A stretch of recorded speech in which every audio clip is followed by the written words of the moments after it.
orang Mekah banyak yang murtad, banyak yang keluar dari agama Islam. Kemudian Suhail, beliau berdiri di samping Ka'bah dan beliau teriak mengatakan, kalau kalian Islamnya karena menyembah Muhammad, maka Islam kalian selesai. Tapi kalau kalian Islamnya karena cinta kepada Muhammad, tetap ada Rasulullah, gak ada Rasulullah, maka tetap Islam harus tambah kuat dengan wafatnya Nabi Shallallahu Alaihi Wasallam. Melihat ucapan itu, kalau saya nggak salah Abdullah bin Suhail yang sampai nangis, dan beliau mengatakan betul yang disabdakan kajian Nabi Muhammad Shallallahu Alaihi Wasallam. Nggak cukup sampai di situ, banyak hadis yang menceritakan bagaimana dulunya kajian Nabi berdoa A, B, C, tapi semuanya dikabulkan. Imam setelah kajian Nabi meninggal dunia atau ketika kajian Nabi masih hidup. Maka dari itu ucapan tentang hadis bahwasanya aku ingin umatku kabeh masuk surga. Kullu ummati yadkhuluna jannah. Kabeh umatku masuk surga. Mudah-mudahan kita termasuk yang ada dalam hadis tersebut. Ketika turun alam nashrah laka sadraka wa wada'na 'anka wizraka alladhi anqadha dhahrak, sampai wala saufa yu'tika, surat At-Taha ini. Wala saufa yu'tika rabbuka fatarda. Sungguh Allah akan memberi kepada kamu wahai Muhammad sampai kamu betul-betul ridho. Turun ayat tersebut lalu Rasulullah mengangkat tangan dan mengatakan, wallahi demi Allah, aku nggak ridho ya Allah, ada satu di antara umatku yang masuk neraka. Mudah-mudahan kita juga yang masuk dalam hadis tersebut, doa tersebut. Maka dari itu berkaitan dengan hadis tadi, berkaitan dengan cerita tadi, ketika turun beberapa ayat, semua sahabat senang, semua sahabat gembira, kecuali Sayyidina Abu Bakar As-Siddiq saat itu. Sayyidina Abu Bakar As-Siddiq nangis.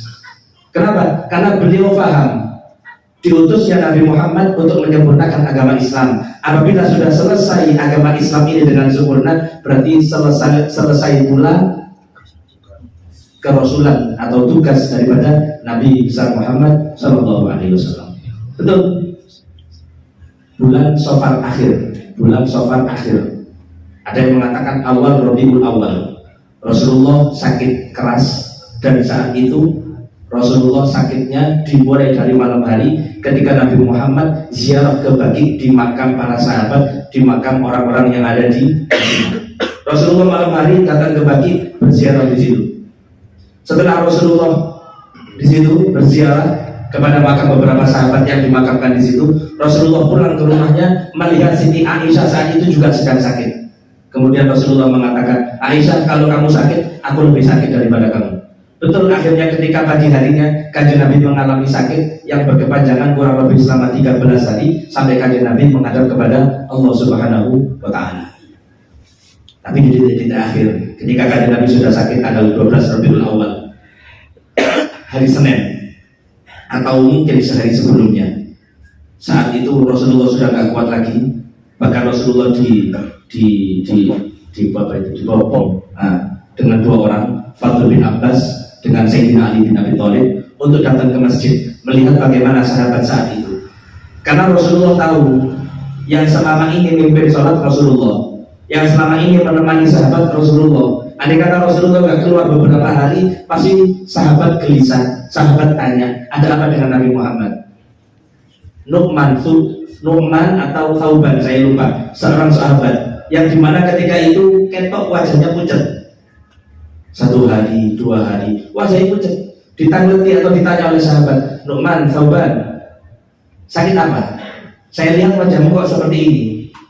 Panas atau mungkin sakit yang lainnya. Beliau mengatakan, wallahi enggak, demi Allah enggak, aku enggak sakit.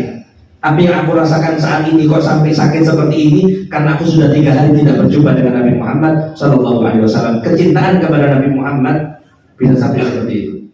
Susah jika ketemu dengan Nabi Shallallahu Alaihi Wasallam. Sehingga ketika Sayyidina Abu Bakar As-Siddiq detik-detik wafatnya, ketika beliau sakit, beliau mengatakan, wa syauqa ila Rasulillah. Ya Allah, aku ini kangen teman dengan Nabi.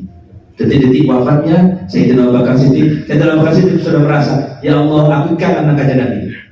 Ditambah lagi Sayyidina Utsman ketika akan wafat di bulan Ramadan sedang membaca Al-Quran. Sayyidina Utsman ditunggu oleh Kanjeng Nabi buka di surga. Melalui apa? Melalui mimpi. Gak cukup sampai di situ, Sayyidina Husain cucunya Kanjeng Nabi Shallallahu Alaihi Wasallam yang pagi harinya akan berperang melawan ribuan orang atau ratusan orang. Dan Sayyidina Husain cucu Nabi, beliau hanya dengan segelintir orang dalam keadaan berpuasa, karena memang Sayyidina Husain gak pernah kecuali berpuasa setiap harinya. Kemudian Sayyidina Husain di malam hari mimpi ketemu datuknya, Husain besok buka sama saya, cara bahasa besok buka sama kakek. Dikasih tahu oleh Nabi Muhammad. Takut Sayyidina Husain? Enggak. Karena kenapa?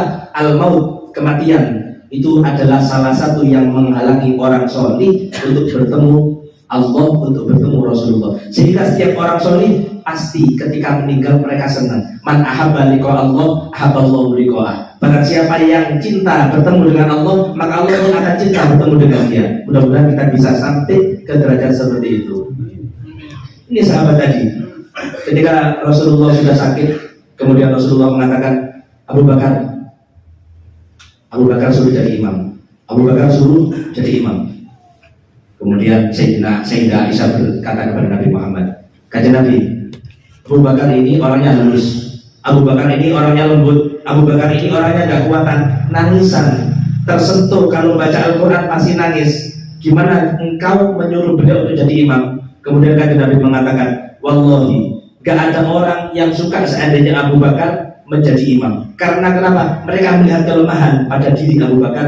Maka ketika aku suruh Abu Bakar menjadi imam, aku ingin menghilangkan praduga-praduga daripada orang-orang tadi itu. Pembelaan, kecintaan kanjeng Nabi kepada Sayyidina Abu Bakar As-Siddiq.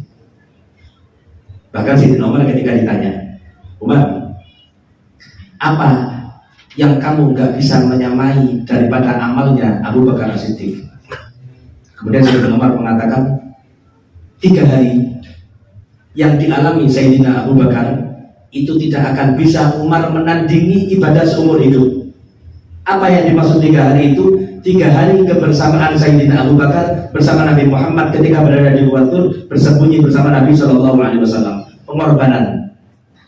Unta disiapkan oleh Sayyidina Abu Bakar. Rasulullah dengan hijrah, Rasulullah masih gak ngajak orang. Rasulullah gak mengindikasikan aku hijrah sama fulan, aku berangkat sama fulan, aku berangkat dengan siapa, aku berangkat mulai kapan. Tidak ada. Tapi Sayyidina Abu Bakar dengan penuh harap, beliau siapkan 2 unta, 2 kendaraan saat itu. Perbekalannya beliau siapkan. Sayyidina Abu Bakar gak tahu bahwasanya beliaulah yang nantinya akan dipilih. Cuma dengan penuh keyakinan, penuh kecintaan, sehingga kanjeng Nabi langsung menunjuk Sayyidina Abu Bakar sebagai Rafiq, sebagai orang yang menemani kanjeng Nabi SAW untuk melakukan perjalanan indah dari kota Mekah menuju kota Madinah. Sehingga dulu di Gua Thur selama 3 hari. Maka kata Sayyidina Umar bin Khattab, demi Allah 3 hari yang dialami Abu Bakar bersama Nabi Muhammad, Umar gak bakal bisa menandingi meskipun ibadah seumur hidupnya. Karena kenapa? Kebersamaan bersama kanjeng Nabi Muhammad SAW. Gak cukup sampai di situ. Sayyidina Umar banyak melihat Abu Bakar ini lahu fadl. Abu Bakar yang punya keutamaan. Ketika ada Sulhul Hudaybiyah, suluh perjanjian damai di Hudaybiyah saat itu. Ketika Rasulullah akan melakukan perjalanan umroh bersama sahabatnya. Singkat cerita, Rasulullah dihalangi, Rasulullah dicegat, dihadang, diembargo di situ. Kemudian Rasulullah berjanji atau mengadakan perjanjian, salah satunya dengan Suhail tadi, mengadakan perjanjian. Isi perjanjiannya, subhanallah, salah satunya, kalau ada orang Islam yang datang dari kota Madinah menuju kota Mekah, maka umat Islam gak berhak menuntut orang itu dikembalikan ke Madinah. Tapi kalau sebaliknya, ada orang Mekah yang kabur untuk masuk Islam datang ke kota Madinah, maka orang Madinah atau pihak Rasulullah itu harus mengembalikan orang itu kepada keluarganya. Di satu sisi melihat ini adalah perjanjian yang merugikan umat Islam. Ini perjanjian yang merendahkan agama Islam. Selesai perjanjian, Sayyidina Umar bin Khattab lari datang kepada Sayyidina Abu Bakar. Kemudian mengatakan, kalau fansnya Habib Ali Al-Hamid, beliau mengatakan, Sayyidina Umar bin Khattab datang kepada kanjeng Nabi SAW. Kemudian sedikit protes ke kanjeng Nabi. Protesnya bukan protes karena marah, tapi melihat kecemburuan kepada agama Islam ini. Sayyidina kanjeng Nabi, ya, bukankah kita umat Islam? Ya, kita Islam. Bukankah mereka orang musyrik? Ya, mereka musyrik. Tapi kenapa kita mengadakan perjanjian yang justru merugikan umat Islam? Kemudian dikatakan oleh Nabi Muhammad, Umar, ini Rasulullah. Umar, aku ini kanjeng Nabi. Aku ini adalah utusan Allah Subhanahu Wa Taala dan Allah pasti akan menolong nabinya. Gak mantap Sayyidina Umar. masih ragu-ragu, masih ada ketakutan dengan perjanjian yang dipandang sebagai merugikan umat Islam. Maka Sayyidina Umar lari kepada sahabat terdekatnya, yaitu Sayyidina Abu Bakar. Datang ke tendanya Abu Bakar. Ketika Sayyidina Abu Bakar keluar, diucapkan juga seperti ucapan Sayyidina kepada Nabi Muhammad. Abu Bakar, bukankah kita ini umat Islam? Ya, kita Islam. Bukankah mereka kaum musyrik? Ya, mereka musyrik. Terus kenapa kita mengadakan perjanjian yang merendahkan atau menghinakan agama kita sendiri? Maka jawaban Sayyidina Abu Bakar, Umar, innahu Rasulullah. Sesungguhnya beliau adalah utusan Allah Subhanahu wa taala. Kaget Umar melihat jawaban yang sama daripada Sayyidina Abu Bakar, persis gak buang sedikit pun daripada jawabannya Nabi Shallallahu Alaihi Wasallam. Maka Sayyidina Umar mengatakan, sejak itu aku takut, aku khawatir bahwasanya ucapanku, protesku ini nantinya akan menjadi sebab aku celaka. Mulai saat itu aku rajin sholat tambahi, sholat sunnahnya, aku rajin puasa, aku rajin memerdekakan budak, aku rajin sedekah. Untuk apa? Khawatir ucapanku yang salah tadi itu menjadi sebab aku celaka nantinya. Udah tegang kayaknya. Ini tegang, aku udah tegang ini. Fokus. Tenang-tenang ini. Ini kembali ke tadi. Sayyidina Abu Bakar jadi imam. Dalam satu riwayat, Sayyidina Bilal adzan. Ketika Sayyidina Bilal adzan, Bilal tolak-tolak. Kanjeng Nabi nggak keluar. Ini waktu sudah lewat lama. Kemudian Sayyidina Bilal ngomong, Umar, imam. Langsung Sayyidina Umar menjadi imam, mengucapkan takbir. Karena rumah Nabi Muhammad berdekatan dengan masjid, takbirnya Sayyidina Umar didengarkan oleh Nabi Muhammad. Rasulullah yang sakit saat itu langsung berdiri, langsung manggil kepada sahabat, Umar, ojo pokok jadi imam. Umar jangan suruh untuk menjadi imam. Selesai sholat, Sayyidina Bilal dimarahi oleh Sayyidina Umar, dan Sayyidina Umar mengatakan, waihak ya Bilal, celaka kamu wahai Bilal. Aku kira kamu menyuruhku itu karena kamu disuruh Nabi Muhammad Shallallahu Alaihi Wasallam.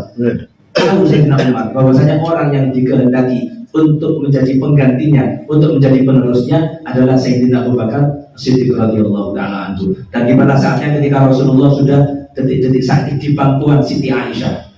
Rasulullah ada di pangkuan Siti Aisyah, kemudian masuk di kamar Siti Aisyah atau di rumah Siti Aisyah, satu sahabat yang dalam kitab tidak disebutkan namanya, ada yang mengatakan itu Sayyidina Ali sedang membawa siwak di tangannya. Rasulullah hanya bisa melirik, ucapan sudah berat, badan sudah gak kuat. Rasulullah melihat siwak yang dipegang oleh Imam Ali radhiyallahu anhu.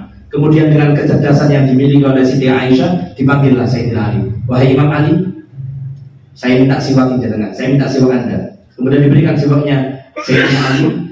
Dilihat siwak ini kering. Kalau kita bicara syariat, kita bicara sunnah, maka siwak itu dibasahi dulu. Seperti jenengan lekatnya sikatan, pasti kumur-kumur ambil membasahi sikat gigi. Dibasahi siwaknya Sayyidina Ali dengan apa? Dengan air ludahnya Siti Aisyah, dimasukkan ke mulutnya Siti Aisyah. Setelah basah, lunak, kemudian dimasukkan ke mulut Nabi Shallallahu Alaihi Wasallam.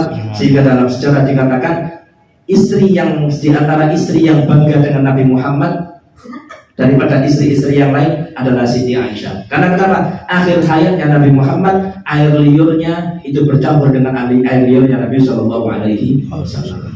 Disiwakan kepada kanjeng Nabi Shallallahu Alaihi Wasallam.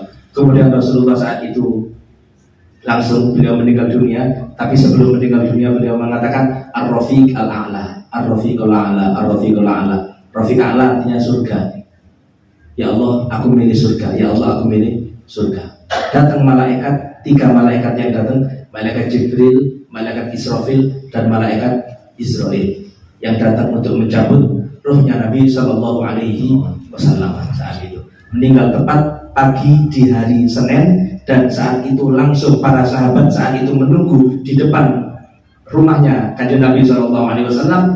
Mata Rasulullah, meninggal Rasulullah, meninggal Rasulullah. Sayyidina Umar keluar sambil berteriak, siapa yang bilang Muhammad Rasulullah mati, maka akan saya tebas lehernya. Ketahuilah Muhammad tidak mati. Yang mengatakan itu adalah orang munafik, kata Sayyidina Umar. Demi Allah, Muhammad saat ini sedang dipanggil Allah sebagaimana Allah memanggil Nabi Musa alaihissalam, dan nantinya Muhammad akan kembali lagi ke sini. Ketika orang sudah bingung, orang sudah sudah ketakutan. Sebagian ada yang takut dengan ucapan Sayyidina Umar, sebagian ada yang meyakini Nabi Muhammad sudah meninggal dunia. Datanglah Sayyidina Abu Bakar As-Siddiq dan mengatakan, "Ansyid ya Umar, diam wahai Umar, dengarkan wahai Umar. Mangkana ya'budu Muhammadan fa innahu qad mat, wa mangkana ya'budullah fa innahu hayyun la yamut." Barang siapa yang menyembah Muhammad, maka Muhammad mati, telah meninggal dunia. Dan barang siapa yang menyembah Allah, maka Allah tidak akan pernah meninggal dunia, karena Allah maha hidup. Kemudian beliau membacakan satu ayat, "Wa ma Muhammadun illa rasul qad khalat min qablihi rusul afa in mata aw qutila qalabtum ala aqabikum" ila akhiril ayat. Kemudian Sayyidina Umar sampai tersimpuh, duduk gak mampu berdiri dan mengatakan, "Demi Allah, seolah-olah aku tidak pernah mendengarkan ayat ini." Kecintaan Sayyidina Umar kepada Nabi Muhammad SAW digambarkan sampai beliau nggak percaya kalau orang yang dicintainya diambil oleh Allah Subhanahu wa Ta'ala. Maka dari itu, ma'asyiral hadirin jamaah Majelis Darul Anwar rahimakumullah, ayo kita teladani kanjeng Nabi SAW. Kalau ingin bahagia, wis kalau mana contohnya melok kanjeng Nabi, di mana didapatkan? Di majelis ilmu. Di mana dibacakan? Di majelis ilmu. Di mana kita bisa mengenal? Di majelis ilmu. Karena dengan wasilah-wasilah tadi itulah kita digolongkan dengan orang-orang yang mulia. Terlebih lagi ketika kita nun sewu Ustaz Fadil menceritakan Ki Hamid, saya menceritakan Abu Ya Hasan, Mu'alim Betawi menceritakan Habib Abdul Qadir dan Habib Abdullah, Ustaz Maulana menceritakan Habib Salim. Ketika kita menceritakan sosok-sosok orang-orang solih, ketahuilah mereka mulia karena mereka mengikuti Nabi SAW. Maka hakikatnya orang yang bercerita tentang ulama itu juga bercerita tentang keindahan akhlak yang dimiliki Nabi Muhammad SAW, sebagaimana dikutip dalam kitab Maulid, "Fama wa ma min khuluqin fil bariyati Mahmud illa wa huwa mutalaqan an Zaidin." Wujud tidak ada akhlak yang indah yang dimiliki oleh setiap orang kecuali pasti itu diambil daripada akhlaknya Nabi SAW. Maka mudah-mudahan dengan tempat atau dengan pembacaan Maulid tadi, perkumpulan yang mulia ini dengan para habaib, mudah-mudahan turun rahmat semakin banyak keluar dari tempat ini, kecintaan ditambah, keringanan untuk ibadah ditambah, kita dihalangi daripada kemaksiatan kepada Allah Subhanahu wa Ta'ala, dan khususnya bulan Rabiul Awal ini menjadi sebab kita semua bisa melihat Nabi Muhammad SAW. Mudah-mudahan sebelum meninggal dunia dan lebih lagi nanti kita bisa berharap dikumpulkan bersama Nabi besar Muhammad SAW. Mungkin itu yang bisa kami sampaikan, kurang lebihnya mohon maaf. Sebelumnya ada pengumuman lagi dari saya, bisa kita banggakan mudah-mudahan dan menjadi sebab kita dikumpulkan bersama Nabi Muhammad Sallallahu Alaihi Wasallam. Salawat serta salam semoga selalu tercurahkan, terlimpahkan kepada Nabi besar Muhammad Sallallahu Alaihi Wasallam yang kurang lebih selama 23 tahun beliau mengemban satu amanah dari Allah Subhanahu Wa Ta'ala. Bukan amanah yang kecil, tapi amanah yang besar. Dan amanah itu bisa kita rasakan sampai sekarang ini tidak lain karena perjuangan Nabi besar Muhammad Sallallahu Alaihi Wasallam bersama para sahabat-sahabatnya. Hadirin jamaah, teman-teman Majelis Darul Anwar yang mudah-mudahan dirahmati Allah. Jika berbicara tentang Nabi Muhammad, keindahan fisiknya, kemuliaan akhlaknya, sebenarnya memang yang lebih pantas itu adalah orang-orang yang hatinya bersih, perilakunya sesuai dengan ucapannya. Tapi untuk menyambung keberkahan dan sesuai dengan ucapan syair yang mengatakan, "Walain madahtu Muhammadan bi qasidati falaqad madahtu qasidati bi Muhammadi." Sebuah nasihat daripada seorang syair yang mengingatkan kula jenengan puji kanjeng Nabi Muhammad SAW. Kadang salawat kita banyak, kemudian timbul rasa salawatku wis akeh. Kadang kita istiqomah hadir maulid, kemudian ada bangga kepada kehadiran kita di majelis-majelis maulid. Seorang ulama tersebut mengatakan, untuk menasehati kita, menegur kepada kita.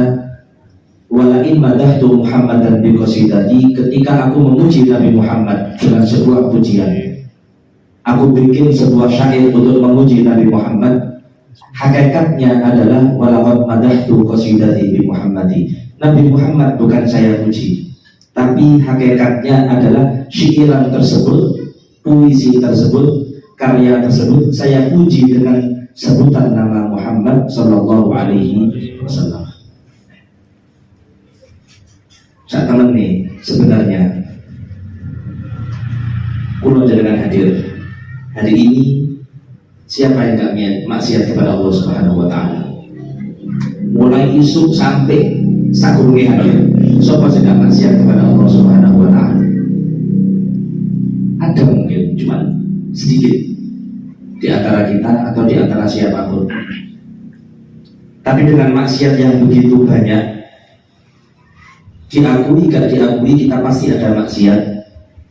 Lihat kemuliaan Allah kepada kita, kemurahan Allah kepada kita, tetap diundang hadir, digerakkan hatinya untuk ikut satu majelis yang di situ untuk memuji Nabi Muhammad sallallahu alaihi wasallam.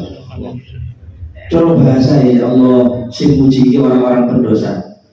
Yang memuji Nabi Muhammad ini orang-orang yang masih tiap harinya berlumuran dosa. Tapi sekali lagi, ini semuanya adalah rahmat dari Allah Subhanahu wa Ta'ala kepada kita, mengingatkan kita supaya satu, la tainas, ojo sampai ono putus asa, supaya kita gak putus asa dari rahmatnya Allah. Mahmakan natil maksiat yang kita lakukan apapun, tetap perbuatan baik, majelis sing api, kumpul dengan orang soleh, itu jangan sampai ditinggalkan. Maka dari itu ketika menceritakan sejarah seorang ulama, ketika menceritakan sejarah seorang nabi, hadirkan hati kita di situ supaya kita bisa merasakan apa yang beliau lakukan, supaya kita bisa tahu apa yang beliau korbankan untuk umat ini. Dalam satu Al-Quran surat Al-Nasr, idza jaa nasrullahi wal fath wa ra'aitan nasa yadkhuluna fi dinillahi afwaja fasabbih bihamdi rabbika wastaghfir innahu kana tawwaba. Ini adalah salah satu ayat atau salah satu surat yang ada hubungannya ataupun kaitannya dengan surat Al-Fatih. Inna fatahna laka fatham mubina liyaghfira lakallahu ma taqaddama min dzambika wa ma ta'akhkhara. Ketika itu tahun 9 Hijriah, tahun 9 ketika Rasulullah berada di kota Mekah, akan melaksanakan satu ibadah yang agung, yaitu ibadah haji yang diberi nama Hajjatul Wada'. Lagi ditakoni kanjeng Nabi haji piro? Jawabannya kanjeng Nabi haji sekali ketika di Madinah. Kanjeng Nabi haji sekali ketika di Madinah, tapi ketika Rasulullah ada di Mekah, kanjeng Nabi haji lebih dari 1 kali. Jadi ketika di Madinah Rasulullah haji sekali, yaitu Hajjatul Wada', haji perpisahan. Subhanallah, dalam khutbahnya ketika itu Rasulullah menyampaikan beberapa wasiat, beberapa pesan, dan di antara pesannya saya nggak hafal bahasa Arabnya, cuma kurang lebih beliau menyampaikan, la'ali, mungkin aku nggak bisa ketemu ambil awakmu setelah tahun ini. Satu isyarat dari ucapan Nabi Muhammad. Memang nggak ada yang tahu di antara sahabat kapan Rasulullah akan wafat, kapan Rasulullah akan dipanggil oleh Allah Subhanahu wa Ta'ala. Tapi setiap ucapan, setiap kejadian itu menunjukkan, mengindikasikan bahwasanya saat itu kanjeng Nabi akan meninggal dunia. Kemudian Rasulullah mengatakan dalam hadis yang begitu panjang, salah satunya tadi, bahwasanya mungkin setelah ini aku tidak akan tahu bisa bertemu dengan kalian lagi atau tidak. Bahkan ketika membahas hadis Muharram, puasa Asyura, kanjeng Nabi dahulu, lain bagi itu ilal qabil la sumanatasi. Andai kata aku diberi umur panjang sama Allah sampai tahun depan, tanggal 9 pun aku akan puasa. Tapi tahun depan kanjeng Nabi sudah tidak ada. Ini semua hadis-hadis yang berkaitan dengan wafatnya Nabi Muhammad. Saat itu memang sahabat belum atau tidak menyadari. Turun ayat ketika Hajjatul Wada, inna fatahna laka fatham mubina liyaghfira lakallahu ma taqaddama min dzambika wa ma ta'akhkhar, dan juga ayat di surat Al-Maidah, atmamtu wa raditu lakumul islam al-yawma akmaltu lakum dinakum wa atmamtu alaikum ni'mati wa raditu lakumul islam dinan. Ini semua ayat membahas Islam sempurna, Islam tidak ada kurangnya, Islam yang dibawa Nabi Muhammad telah selesai. Maka saat itu sahabat bergembira, sahabat senang, sumringah karena perjuangan selama 23 tahun yang mereka melihat sendiri perjuangan Nabi Muhammad. Bahkan di antara mereka ada yang selalu mengikuti bersama Nabi Muhammad. Saya ketika membaca salah satunya Islam Umar, Islam Khalid bin Walid, itu rasanya awak dewi itu masuk dalam hadis kullu mati yadkhulunal jannah, itu harus dalam hadis wallahi la awla wahidu min ummati finar, kita harus ada masuk di hadis tersebut. Dan mudah-mudahan memang sama Allah ditakdir seperti itu. Dimana ketika Sayyidina Umar belum masuk Islam, Kanjeng Nabi mengatakan dalam doanya, Allahumma izzatul Islam bi ahadi Umarin, ya Allah bi habir rajulain ilaik. Banyak riwayat, banyak hadis. Salah satunya, ya Allah muliakan agama Islam ini dengan salah satu dua Umar, satu Amr bin Hisham Abu Jahal, dua Umar bin Khattab. Kemudian turunlah hidayah kepada Sayyidina Umar bin Khattab. Ketika Khalid bin Walid akan masuk Islam dan Rasulullah sudah hijrah ke Madinah, saat itu Khalid bin Walid sumpah bingung, apa sing kali tak lakoni. Mekah saat ini berbeda dengan Mekah ketika Rasulullah belum ada. Akhirnya Khalid bin Walid maju mundur, aku kata Islam apa enggak. Saat datang ke kota Madinah untuk mengucapkan syahadat Islam di hadapan Nabi Muhammad, kemudian sahabat bilang kepada Khalid bin Walid, wallahi, demi Allah, awakmu Khalid wis diteni kanjeng Nabi Muhammad SAW. Rasulullah sudah menantikan Islamnya Khalid bin Walid. Enggak cukup sampai di situ, Suhail, bapaknya Abdullah sama dua sahabat kakak adik, siapa itu? Saya lupa. Suhail, sahabat Suhail kalau nggak salah. Abahnya itu orang yang paling memusuhi kanjeng Nabi SAW. Ketika kanjeng Nabi atau anak-anaknya masuk Islam dan banyak di situ orang yang masuk Islam, Suhail tetap gak mau masuk Islam. Tapi kanjeng Nabi mengatakan, mudah-mudahan Suhail kelak nanti akan menjadi orang yang berjasa dalam agama Islam. Ternyata Allah takdirkan dalam ucapannya sabdanya Nabi Muhammad. Rasulullah wafat, orang Mekah banyak yang murtad, banyak yang keluar dari agama Islam. Kemudian Suhail, beliau berdiri di samping Ka'bah dan beliau teriak mengatakan, kalau kalian Islamnya karena menyembah Muhammad, maka Islam kalian selesai. Tapi kalau kalian Islamnya karena cinta kepada Muhammad, tetap ada Rasulullah, gak ada Rasulullah, maka tetap Islam harus tambah kuat dengan wafatnya Nabi SAW. Melihat ucapan itu, kalau saya nggak salah Abdullah bin Suhail yang sampai nangis, dan beliau mengatakan betul yang disabdakan kanjeng Nabi Muhammad SAW. Nggak cukup sampai di situ, banyak hadis yang menceritakan bagaimana dulunya kanjeng Nabi berdoa A, B, C, tapi semuanya dikabulkan.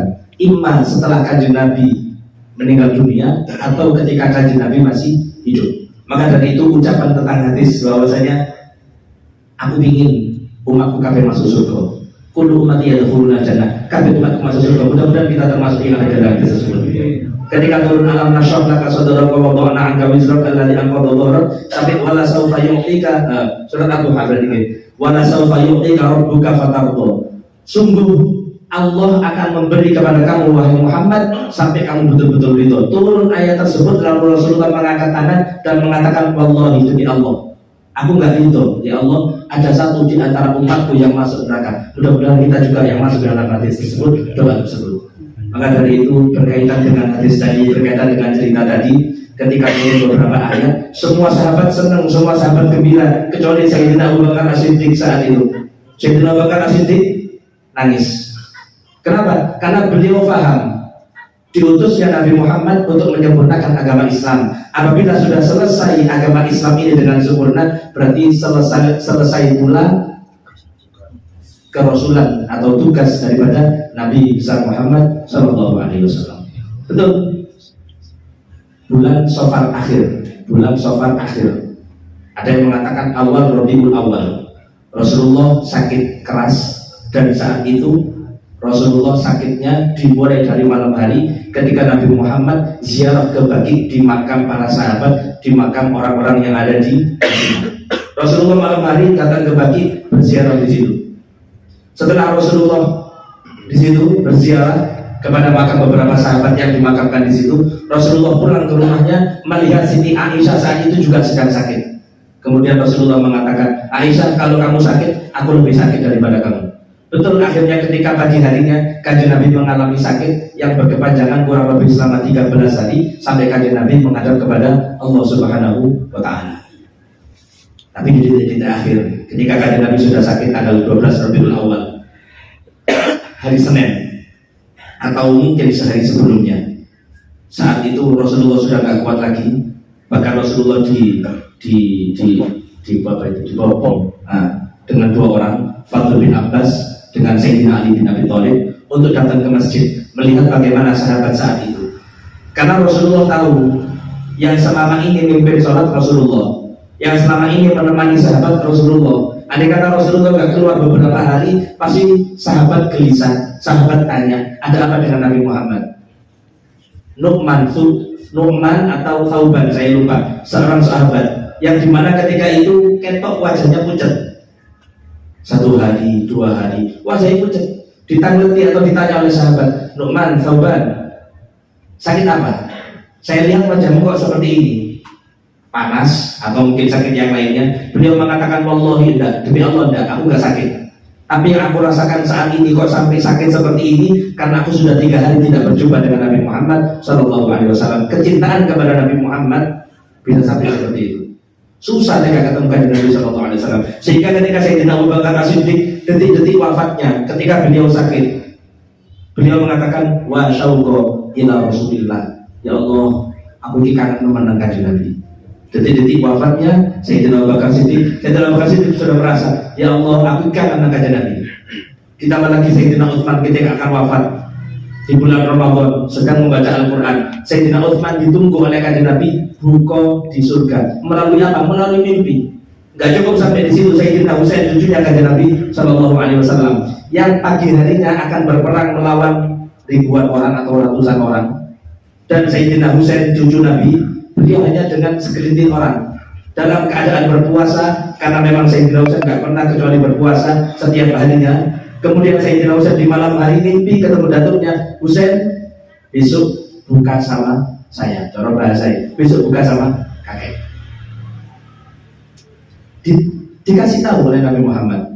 Takut Sayyidina Husain? Tidak. Karena kenapa? Al-maut, kematian, itu adalah salah satu yang menghalangi orang solih untuk bertemu Allah, untuk bertemu Rasulullah. Sehingga setiap orang solih pasti ketika meninggal mereka senang. Man ahabba liqa Allah, ahabballahu liqa'ah. Barang siapa yang cinta bertemu dengan Allah, maka Allah akan cinta bertemu dengan dia. Mudah-mudahan kita bisa sampai ke derajat seperti itu.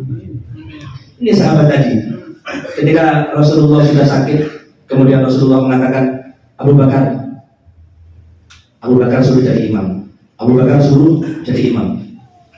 Kemudian Sayyidah Aisyah berkata kepada Nabi Muhammad, kajian Nabi, Abu Bakar ini orangnya halus, Abu Bakar ini orangnya lembut, Abu Bakar ini orangnya gak kuatan, nangisan, tersentuh kalau baca Al-Quran pasti nangis. Gimana engkau menyuruh beliau untuk jadi imam? Kemudian kajian Nabi mengatakan, wallahi, gak ada orang yang suka seandainya Abu Bakar menjadi imam. Karena kenapa? Mereka melihat kelemahan pada diri Abu Bakar. Maka ketika aku suruh Abu Bakar menjadi imam, aku ingin menghilangkan praduga-praduga daripada orang-orang tadi itu. Pembelaan, kecintaan kanjeng Nabi kepada Sayyidina Abu Bakar As-Siddiq. Bahkan Sayyidina Umar ketika ditanya, Umar, apa yang kamu gak bisa menyamai daripada amalnya Abu Bakar As-Siddiq? Kemudian Sayyidina Umar mengatakan, 3 hari yang dialami Sayyidina Abu Bakar itu tidak akan bisa Umar menandingi ibadah seumur hidup. Apa yang dimaksud 3 hari itu? 3 hari kebersamaan Sayyidina Abu Bakar bersama Nabi Muhammad ketika berada di Gua Thur, bersembunyi bersama Nabi SAW. Pengorbanan.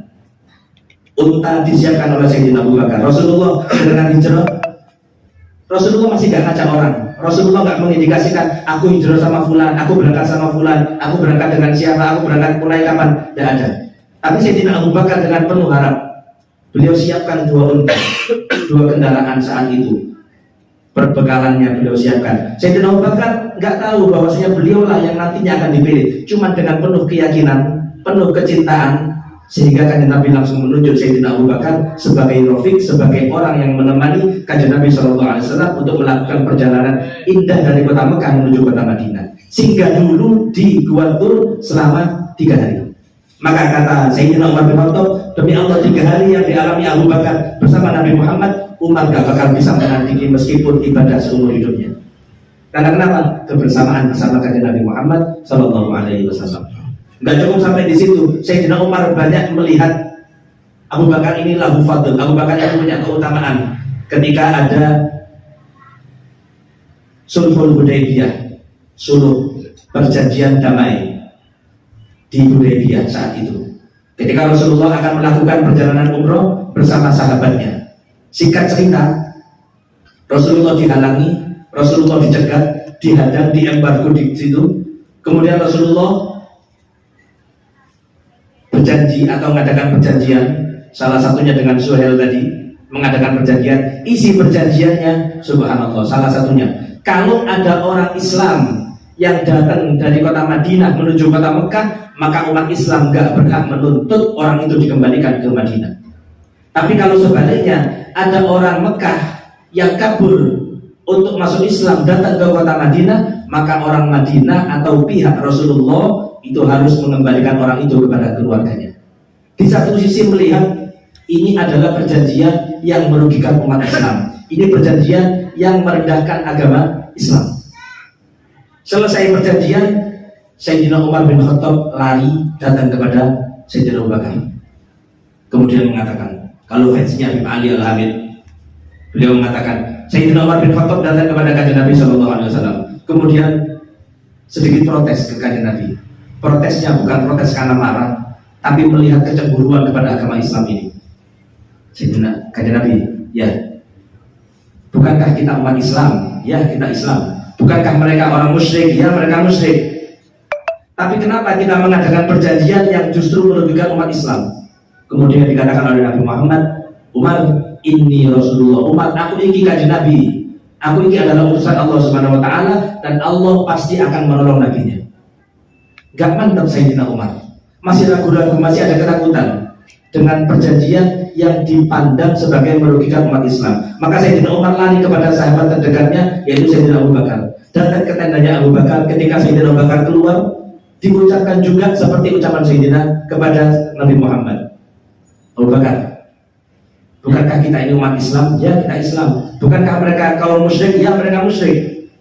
Terus kenapa kita mengadakan perjanjian yang merendahkan atau menghinakan agama kita sendiri? Maka jawaban Sayyidina Abu Bakar, Umar, innahu Rasulullah, sesungguhnya beliau adalah utusan Allah Subhanahu Wa Taala. Kaget Umar melihat jawaban yang sama daripada Sayyidina Abu Bakar, persis gak buang sedikit pun daripada jawabannya Nabi Shallallahu Alaihi Wasallam. Maka Sayyidina Umar mengatakan, sejak itu aku takut, aku khawatir bahwasanya ucapanku, protesku ini nantinya akan menjadi sebab aku celaka. Mulai saat itu aku rajin sholat tambari, sholat sunnahnya, aku rajin puasa, aku rajin memerdekakan budak, aku rajin sedekah. Untuk apa? Khawatir ucapanku yang salah tadi itu menjadi sebab aku celaka nantinya. Udah tegang kan? Tegang, aku udah tegang ini. Fokus. Tenang-tenang ini. Ini kembali ke tadi. Sayyidina Abu Bakar jadi imam. Dalam satu riwayat, Sayyidina Bilal adzan. Ketika Sayyidina Bilal adzan, Bilal tolak oleh Kanjeng Nabi nggak keluar. Ini waktu sudah lewat lama. Kemudian Sayyidina Bilal ngomong, Umar, imam, Umar, imam. Langsung Sayyidina Umar menjadi imam, mengucapkan takbir. Karena rumah Nabi Muhammad berdekatan dengan masjid, takbirnya Sayyidina Umar didengarkan oleh Nabi Muhammad. Rasulullah yang sakit saat itu langsung berdiri, langsung manggil kepada sahabat, Umar, ojo pawon jadi imam. Umar jangan suruh untuk menjadi imam. Selesai sholat, Sayyidina Bilal dimarahi oleh Sayyidina Umar, dan Sayyidina Umar mengatakan, wahai hak ya Bilal, celaka kamu wahai Bilal. Aku kira kamu menyuruhku itu karena kamu disuruh Nabi Muhammad SAW. Tahu Sayyidina Umar bahwasanya orang yang dikehendaki untuk menjadi penggantinya, untuk menjadi penerusnya adalah Sayyidina Abu Bakar Siddiq radhiyallahu taala anhu. Dan di pada saatnya ketika Rasulullah sudah detik-detik sakit di pangkuan Siti Aisyah. Rasulullah ada di pangkuan Siti Aisyah, kemudian masuk di kamar Siti Aisyah atau di rumah Siti Aisyah, satu sahabat yang dalam kitab tidak disebutkan namanya, ada yang mengatakan itu Sayyidina Ali sedang membawa siwak di tangannya. Rasulullah hanya bisa melirik, ucapan sudah berat, badan sudah gak kuat. Rasulullah melihat siwak yang dipegang oleh Imam Ali radhiyallahu anhu. Kemudian dengan kecerdasan yang dimiliki oleh Siti Aisyah, dipanggillah Sayyidina Ali. Wahai Imam Ali, saya minta siwak ini dengan, saya minta siwak Anda. Kemudian diberikan siwaknya Sayyidina Ali. Dilihat siwak ini kering. Kalau kita bicara syariat, kita bicara sunnah, maka siwak itu dibasahi dulu, seperti jenengan lekatnya sikatan pasti kumur-kumur ambil membasahi sikat gigi. Dibasahi siwaknya Sayyidina Ali dengan apa? Dengan air ludahnya Siti Aisyah, dimasukkan ke mulutnya Siti Aisyah. Setelah basah lunak, kemudian dimasukkan ke mulut Nabi SAW.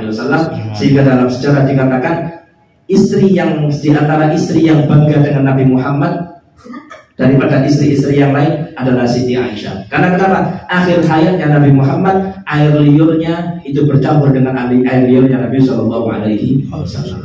Disiapkan kepada kanjeng Nabi SAW. Kemudian Rasulullah saat itu langsung beliau meninggal dunia. Tapi sebelum meninggal dunia beliau mengatakan Ar-Rafiq Al-A'la, Ar-Rafiq Al-A'la, Ar-Rafiq Al-A'la. Rafiq Al-A'la artinya surga. Ya Allah, aku milih surga. Ya Allah, aku milih surga. Datang malaikat, 3 malaikat yang datang, malaikat Jibril, malaikat Israfil, dan malaikat Israel yang datang untuk mencabut ruhnya Nabi SAW saat itu. Meninggal tepat pagi di hari Senin, dan saat itu langsung para sahabat saat itu menunggu di depan rumahnya kanjeng Nabi SAW. Mata Rasulullah, meninggal Rasulullah, meninggal Rasulullah. Sayyidina Umar keluar sambil berteriak, siapa yang bilang Muhammad Rasulullah mati, maka akan saya tebas lehernya. Ketahuilah Muhammad tidak mati. Yang mengatakan itu adalah orang munafik, kata Sayyidina Umar. Demi Allah, Muhammad saat ini sedang dipanggil Allah sebagaimana Allah memanggil Nabi Musa alaihissalam, dan nantinya Muhammad akan kembali lagi ke sini. Ketika orang sudah bingung, orang sudah ketakutan, sebagian ada yang takut dengan ucapan Sayyidina Umar, sebagian ada yang meyakini Nabi Muhammad sudah meninggal dunia. Datanglah Sayyidina Abu Bakar As-Siddiq dan mengatakan, ansyid ya Umar, diam wahai Umar, dengarkan wahai Umar.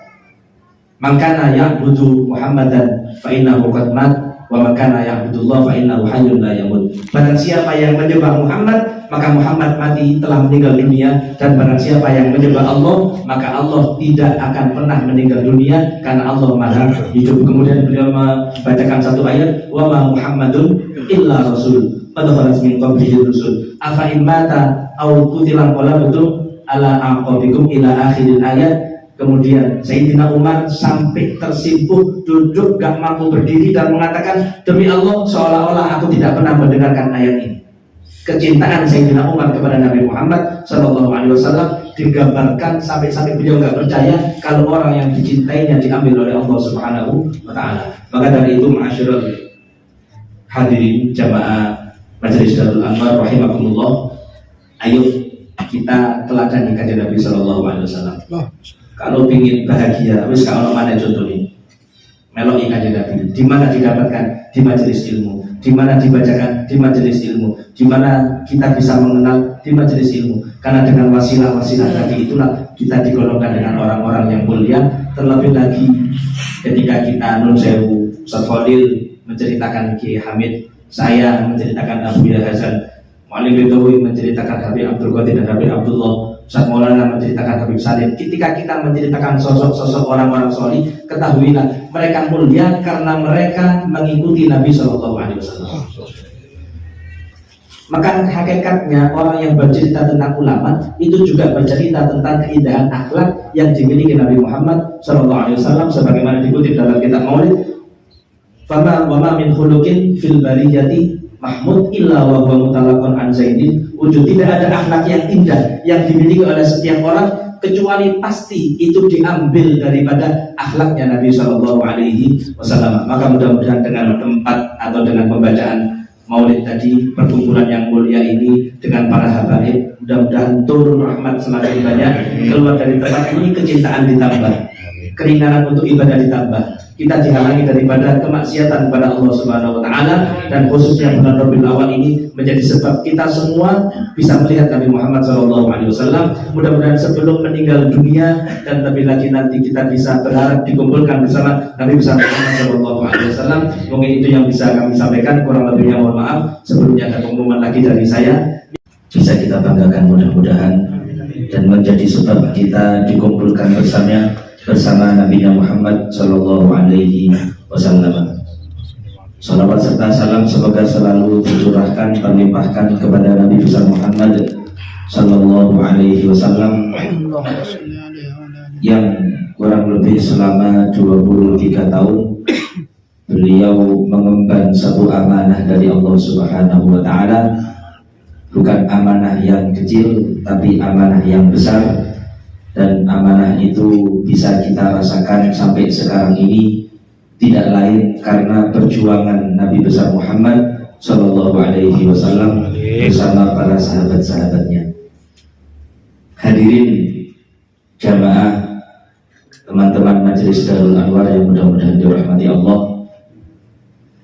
Jika berbicara tentang Nabi Muhammad, keindahan fisiknya, kemuliaan akhlaknya, sebenarnya memang yang lebih pantas itu adalah orang-orang yang hatinya bersih,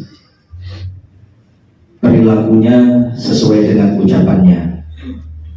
Tapi untuk menyambung keberkahan dan sesuai dengan ucapan syair yang mengatakan walain madahtu Muhammadan bi qasidati falaqad madahtu qasidati bi Muhammadi. Sebuah nasihat daripada seorang syair yang mengingatkan kula jenengan muji kanjeng Nabi Muhammad Sallallahu Alaihi Wasallam. Kadang salawat kita banyak, kemudian timbul rasa salawatku wis akeh. Kadang kita istiqomah hadir maulid, kemudian ada bangga kepada kehadiran